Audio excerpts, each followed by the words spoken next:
அன்பு தமிழ் நெஞ்சங்களுக்கு வணக்கம்.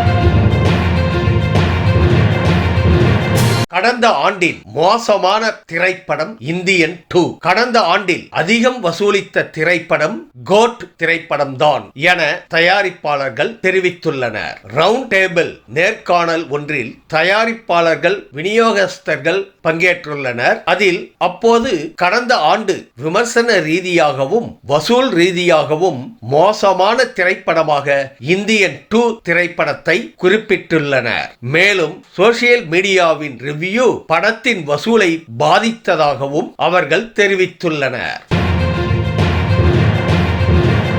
மஞ்சுமல் பாய்ஸ் டைரக்டரின் அடுத்த திரைப்படம் அறிவிப்பு. மஞ்சுமல் பாய்ஸ் திரைப்படத்தின் இயக்குனர் சிதம்பரத்தின் அடுத்த திரைப்படம் குறித்த அறிவிப்பு வெளியாகி உள்ளது.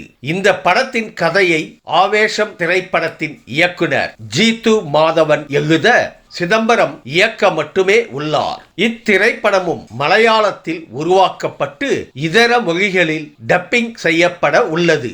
இதில் நடிக்க உள்ள நடிகர்கள் குறித்து விரைவில் அறிவிப்பு வெளியாகும் என தெரிவிக்கப்பட்டுள்ளது. நான் எந்த கட்சியையும் சேராதவன். யூடியூபர் இர்ஃபான் தான் எந்த ஒரு கட்சியையும் சார்ந்தவன் இல்லை என யூடியூபர் இர்ஃபான் தெரிவித்துள்ளார். தன்னை பற்றிய சர்ச்சைகள் குறித்து வீடியோ வெளியிட்டுள்ள அவர், துணை முதல்வர் உதயநிதியுடன் தான் வெளியிட்டது ப்ரமோஷன் வீடியோ எனவும் அதற்காக அவர்கள் எப்படி தன்னை ஆதரிக்க முடியும் என்றும் கேள்வி எழுப்பியுள்ளார். அரசும் நீதித்துறையும் வெவ்வேறாக இருக்கும்போது அவர்களால் தன்னை எப்படி காப்பாற்ற முடியும் என்றும் அவர் கேட்டுள்ளார்.